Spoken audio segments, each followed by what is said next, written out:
Yo, what's up, everybody? It is Thursday, January 11th. Today, we saw once again the self-sabotaging behavior of the monetarist zombies. It's really fun to watch this stuff. I don't know about you, but I get a kick out of it. And I can tell you that that kind of behavior was things that I used to do in the early part of my career. And what I'm talking about is like today, this morning, the CPI number came in a little bit hotter than the forecast.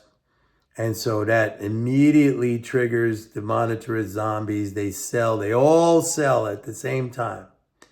Okay, then the market pops down on their selling. And then what happens? They're all caught in a trap. And then the market goes back up and basically closes unchanged. And I've pointed out so many times to you guys how this kind of behavior is it's irrational, it's manic, it's highly emotional, it's totally emotional. The idea that these people have in their heads is that they think when they see that number or that headline, they think like they're the only ones who sees that number or that headline. But there's a whole universe of these people, and they're all jumping in and doing the same thing like sheep at the exact same time. Now, that doesn't mean it was a bad trade. That's a whole other separate discussion. And that's where I could draw the parallel to like early on in my career as a trader. I used to do the same exact thing, okay? Like I would do reflexively, emotionally, what everybody else did on a headline or an announcement or some kind of data point that just came out. And that data point maybe contained some real information. Maybe it was in alignment with the fundamentals. But the fact that everybody jumps in at the same time, I mean, it has no place to go after that. I mean, all the bets have been put out there, and what happens is that, it pulls back or it corrects, and then maybe a day later or 2 days later, it starts to trend back in the direction that I thought it would go based on that data point. But that's just not how the market works. I mean, that is a very, very rare situation when you get like a data release or some announcement, and then boom, it goes in one direction and it keeps going in one direction. And even during those times when that happens, it's usually something really macro in the sense like that is a major macro turning point because everybody's jumping in, let's say, over the course of a few days or a few weeks. But then if you go out like a year from that and you look back at that point where it happened, where everybody jumped in at the same time based on the same information, that level, that point in the market was some extreme high or some extreme low where you should have been doing the exact opposite. A more recent example of this has been the rate increases by the Fed when they started doing that in March 2022. Like all of that has been recovered. Okay? And if you were smart during that downturn, like you would have been adding on to your portfolio, your position. And now, like my portfolio is at an all-time record high, like way above where it was. And I'm not trying to brag. I'm just saying like, I know how to use that to my advantage.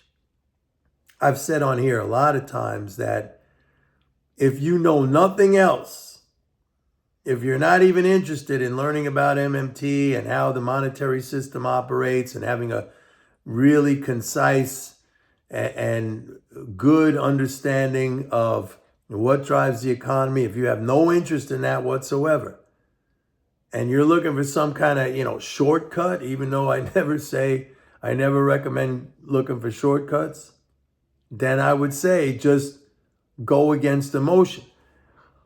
But a lot of you can't do that because going against emotion puts you sometimes in a situation where the emotion, maybe the emotion on the part of, these sheep-like investors that I'm talking about, these zombies, that may persist over a number of days, maybe a number of weeks, and you're going to panic out of it.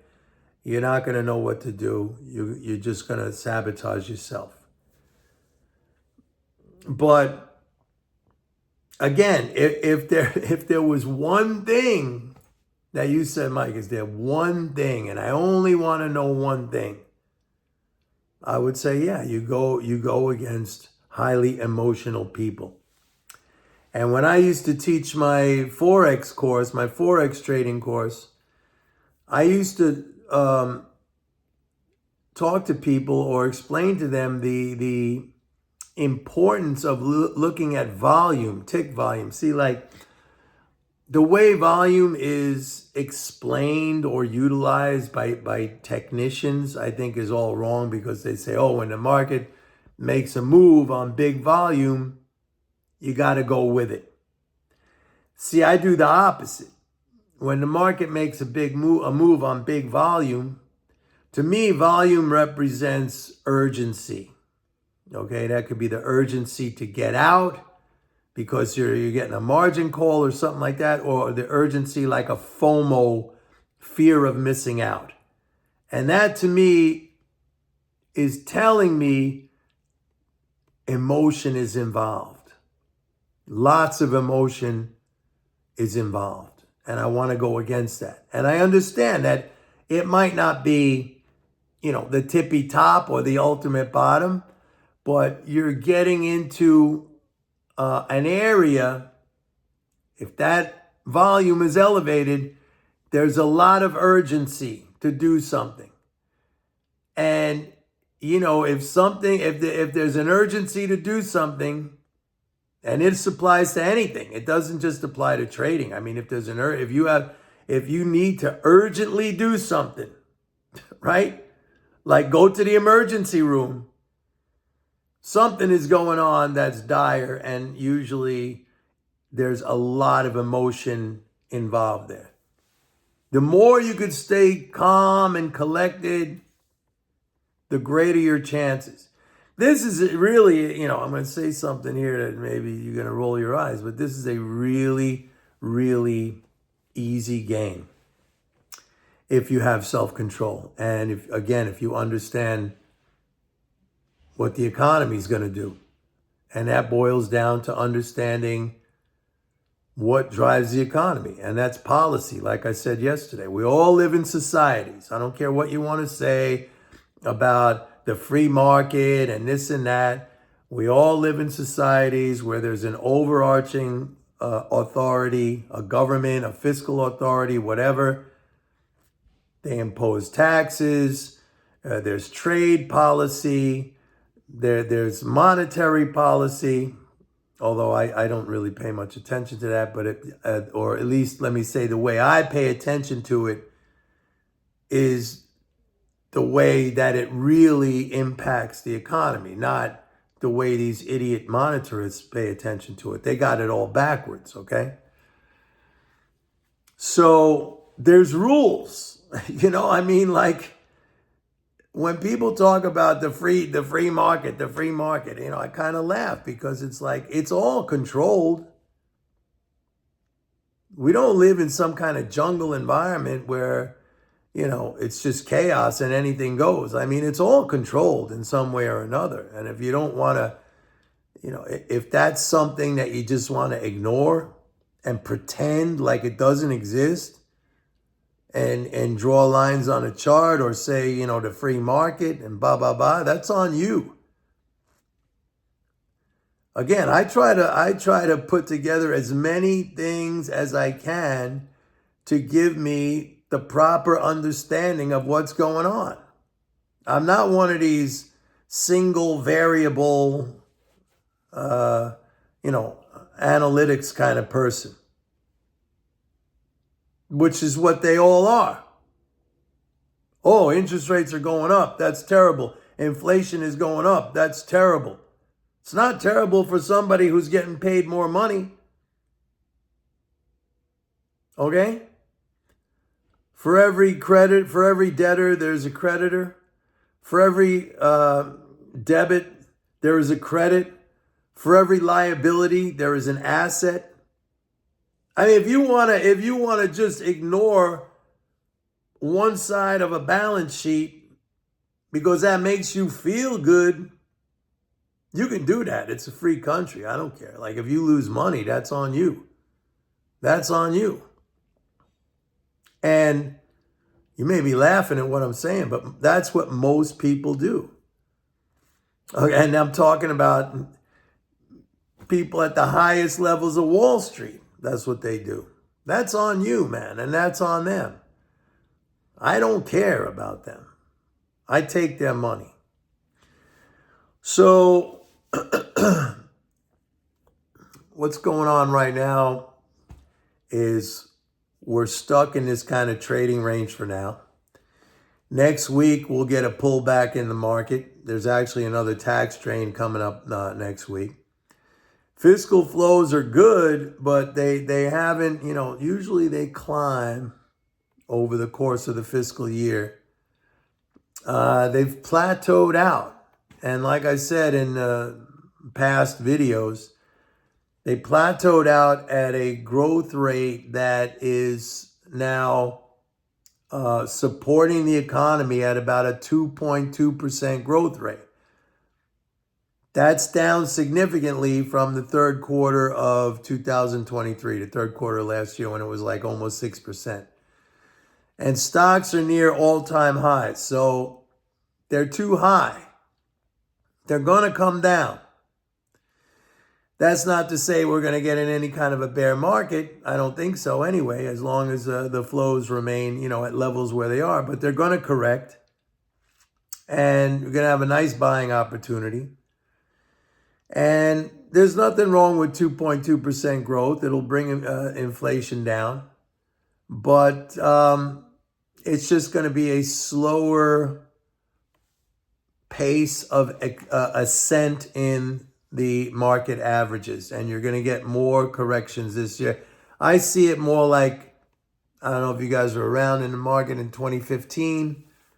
There were a lot of, we had a lot of squiggles back in 2015. There's probably more recent examples. I remember 2015 because I just remember. I don't know why, but I just do. So yeah, but anyway, I see a lot of you guys, you're not going to my website. You're not signing up for a 30-day free trial of MMT Trader. You're not interested in raising your level. You're not interested in educating yourself.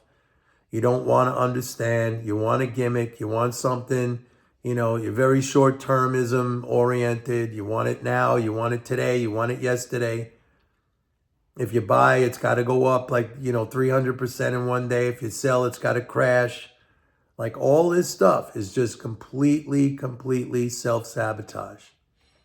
So what I do is I always try to learn.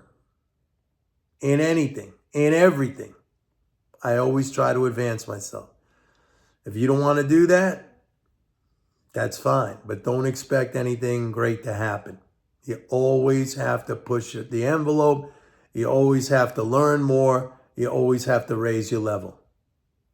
Go to my website, pitbulleconomics.com. Sign up for a 30-day free trial. Learn MMT. Understand MMT. Don't be like the zombies out there, the idiots out there who get everything wrong every single year. Don't be in that club. I mean, if you're in that club because, it makes you feel smarter and you feel comfortable because there's a million other people in there, well, that's not going to help you out.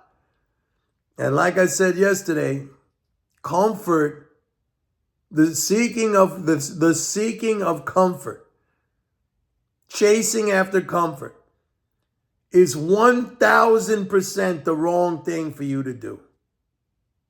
It's all about discomfort. That's where growth comes from. That's where physical growth comes from. That's where mental growth comes from. Resilience, strength, success, profits. That's where it comes from. So learn. Go out and learn. Go to my website, pitbulleconomics.com, and sign up for MMT Trader today. Bye.